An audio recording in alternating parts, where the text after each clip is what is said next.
Oh, good. We're going chasing. Hello there, and welcome to... We're going chasing. Hello, now, and welcome to... We're going chasing. Now, we have a lot on the agenda, lads, so we'll cut the chase and get straight down to the business. Hello and welcome to the latest episode of the We're Going Chasing Cheltenham Countdown series. James isn't here this evening, but I'm delighted to be joined by Cillian Broderick. Cillian, how are you? Not too bad. How are you? I'm the super sub this evening. The super sub. I know you acquitted yourself very well for the Dublin Racing Festival. So we not too said bad. we had to bring you back. Yeah. In fairness, now that was you had some nice shouts there, and I know you were a bit unlucky with Black Bamboo, and he's definitely someone you're definitely keeping on side, aren't you? Yeah, he got the ride I thought he would. He was dropped in and came late, but just a small bit too late in the end. But he ran well. He would, yeah, and hopefully there'll be a day out in him. But we're here this evening to go through the Supreme Novice Hurdle. I suppose it's hinging on where Ballyburn goes, and he heads up to market sort of 5 to 6, 10 to 11. You got Mystical Power, a 9 to 2 chance. Jeriko Du Reponit, best price 8s. Firefox, 8, 9 to 1. Slade Steel, best price 20s. No flies in him, 20s, and then 25s and bigger the rest. I suppose, do you think it's as much as if Ballyburn runs here, he'll win it? Oh yeah, like he's definitely the most likely winner.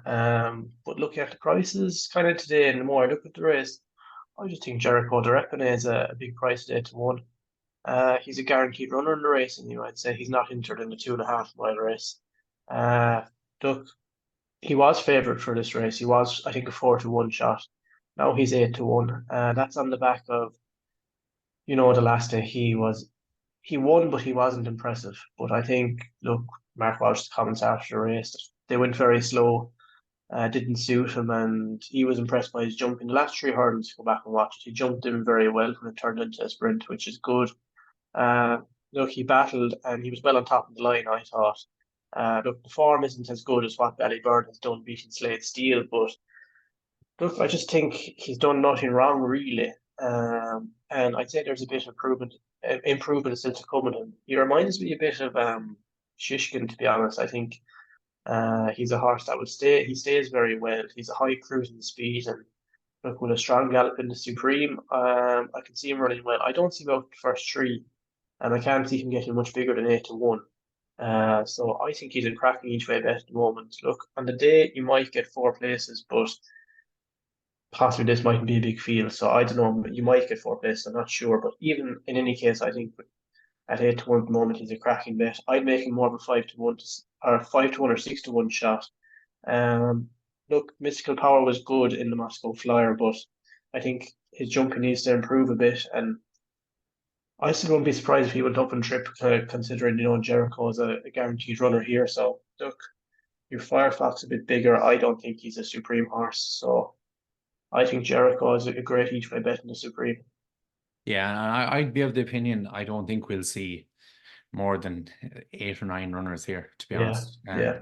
I think it will be a relatively small field, but as you said, they're basically guaranteed to get a strong pace in the Supreme. Like even if you had 5 runners, some with the roar, and it would make it a bit of a test. Like I think it is. I'd find it nearly impossible to see Ballyburn beat if he did run here. Yeah.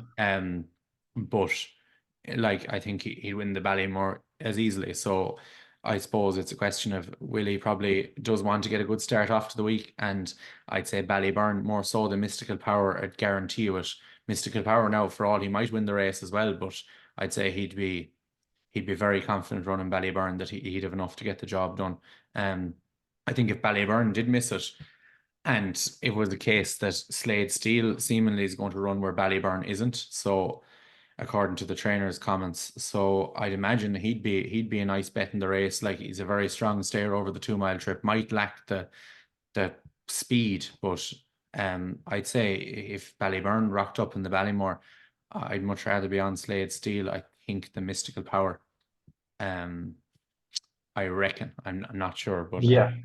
Look, it's an interesting one anyway, and it should be. If Ballyburn doesn't run, like it's going to be. Look at 5 to 2 the field probably, so that will give us a bit of a more competitive race than what we're used to seeing within the Supreme with Willie in the last sort of 3 or 4 years. Yeah, I just think Ballyburn is plenty short enough. Like I don't appreciate 1 at 8 to 11, but he beat Bally Adam. and for pleasure. I think this is a deeper race now, to be honest. So No, I agree with you 100%. And yeah, look, I I don't know that just I think want to 8 to back him 1. at 5 to 6, like, or Yeah, odds yeah, on at all, really. And yeah. I'd agree. I can't see Jeriko Du Reponit out of the first three, to be honest. So you're going with Jeriko Du Reponit. I'm going to go with Yeah. Ballyburn, assuming he runs, and maybe Slade Steel then if he doesn't. So that wraps up the Supreme. I'm joined again by Killian Broderick today to go through the Ballymore Novice Hurdle, the Bearing Bingham. I'm going to have to get used to saying that now. But it's the first race on the Wednesday, and it's the 2.5 mile novice hurdle. We've got Ballyburn here at best price 7-2, Slade Steel 4-1, Mystical Power 5-1, Ale Atlantique 6-1, Reed and Tommy Wrong, the Lauders winners sevens. You got Gidley Park for Harry Fry 12-1, and then it's 16s and bigger the rest. I suppose, Killian, like we said in the Supreme, it's probably the market will hinge on where Ballyburn goes, and let's assume he goes to the Ballymore here. Do you think that he'd win it? Um, I think he'd have a better chance than Supreme, to be honest. I think Ballyburn. But look, I'd imagine he would stay, but I think he will go Supreme. Mm. I suppose the market hinges on too as well what Ballyburn does in the Supreme. If he wins, I'd imagine Slade Steel will go off quite a short favourite here. Look, Slade Steel, he ran well the last day. He was beaten 7 lengths. Last hurdle was bypassed. That probably didn't help him a bit. Look, the Dublin Races Festival he had two options. He either went to the Nantania Lacey or dropped back to 2 miles. They went 2 miles, but I think he's a 2.5 mile horse all day. I think this is the right race to run him in. But I just have the feeling that he might be vulnerable to something late on. And that might be reading Tommy wrong. He obviously won the Lawners and Lace. He got a patient ride that day and did his best work late on. He beat Il Atlantique, and there was a gap back to Lecky Watson. And I suppose Lecky Watson provides a good line through the form with Slade Steel. I think Slade Steel beat him with a half length, and you've really Tommy Wrong beating him 7 or 8. So look, he's an improving horse. He's by authorised. He definitely will stay. I think there's a lot to like about him, and he's about 7-1 now. So I think he's a good each way bet in this race. Yeah, I'd really like to see him run the Bartlett. I think he'd be Yeah, nearly a certainty in the Bartlett. Like he'd definitely stay at 3 miles, and he's a classy enough horse that he can win a Grade 1 over 2.5 miles. But I suppose the Connections did win the race last year with Imperial Pass, and maybe they'd like to go and defend it. For all I think yeah, the Bartlett is definitely a more winnable race than it for him. I suppose looking at it then, like Mystical Power, he's the Moscow Flyer winner. Is it going to go the same way as Imperial Pass did last year? Like, I think Mystical Power will be very hard beat in a Ballymore. Um, I think he might yeah. have a I'd better fancy chance him here more than in in the this race. Supreme. Yeah, yeah, Um, so I suppose it's interesting to see, like, JP and Frank Berry will have a couple of decisions to make. Like we spoke about it in the Supreme video, they do have Jeriko Du Reponit, who's definitely a better horse than what he's shown, especially the last day in the Supreme, and maybe they'd like to split them up and run Mystical Power in the Ballymore, and that might sort of force Ballyburn to go Supreme, where he probably should go, to be honest. Unfortunately for my anti-post dockets.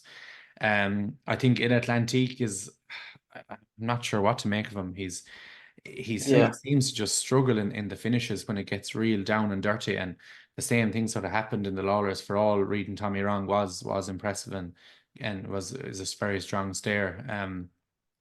I just worry about Il Atlantique's battling qualities maybe that he showed in bumpers last year and again over hurdles the last day. Maybe a strongly run Supreme might suit him better than a Ballymore. He might be able to come a bit later. I think that the way they're riding him there, he's just being left vulnerable at times. Um, I think maybe if he was to sit a bit handy in the Supreme and try and just come with one run, might suit him a bit better than the Ballymore. What about the English horses then, Gillian? Gidley Park for Harry Fry? Any chance? he's definitely a chance. A lot of good judges putting him up. Look, I'm not sure about the English form. I think maybe the Irish novice hurdle form is a bit better. I know I Yeah. said Jericho Du Reponit and Supreme, which maybe doesn't make a bit of sense, but look, maybe one at a bigger price again, an Irish horse, but Predator's Gold. He's 20-1. Not sure if he's going to run, but like the last day over 2.7, he was just too keen. Drop back again to 2.5. I'd say that would suit him a bit better. Be interesting to see if he runs. He might run into a place at about 16 to 1 or 20s. Yeah, it's a difficult race to weigh up. I think it's a harder race than the Supreme to figure out. There's a kind of it's quite open, but I'd be hopeful Reading Tommy Wrong will go here rather than the Albert Bartlett. I think he's a classy horse, and he's going the right way. He's on an upward curve, so I'd be hopeful he'll run. Yeah, I think one at a bigger price as well, and I was very impressed with him in the Sydney Banks the last day was handstands for Ben Pauling. He's improved at every start. He's had 3 goals over Yeah. hurdles now, and I thought he was very cozy winner of that race The against only Django the Bay. only thing about handstands, I thought Ben Pauling, like his comments, he said when he was looking at in the parade room before the race, he thought handstands was, a bit weak, still has a lot of filling out to do. Yeah. And then he kind of mentioned his other horse, is a bigger price. Did tell her the name? Yeah, I think that's going to the Supreme. Yeah, Tell her the yeah, name. that was entered the Betfair hurdle. And if you go back his quotes after handstands won, like there's obviously not much between him and form, but he kind of gave him kind of a bit more of a favorable mention than Yeah. handstands. Look, I just think handstands would be a lovely horse next year, but this might come a bit too soon for him. Like he'd run a nice race, but I think he's probably a horse that would see more of next year. And I think it's the same with Harry Fry's horse at Gidley Park. He's going to be a much better chaser than whatever he does over hurdles. I know it's a bit of a cliche, but he's definitely a horse for next year as well. And definitely, yeah. like I just think maybe some of the more forward Irish horses might just have a bit much for him. But you're going with reading Tommy wrong, so Killian. Reading Tommy right, yeah. Reading Tommy right. I'm going to go with Slade Steel, providing he runs, I think. And yeah, that's where we're at for the Ballymore. The Albert Bartlett is up next, and I think we're joined by Rain It In for that. So looking forward to that one too. But thanks, Killian, for popping on for the Supreme in Ballymore. Really enjoyed it, and hopefully everyone did as well. All right. Thanks a lot. Bye bye.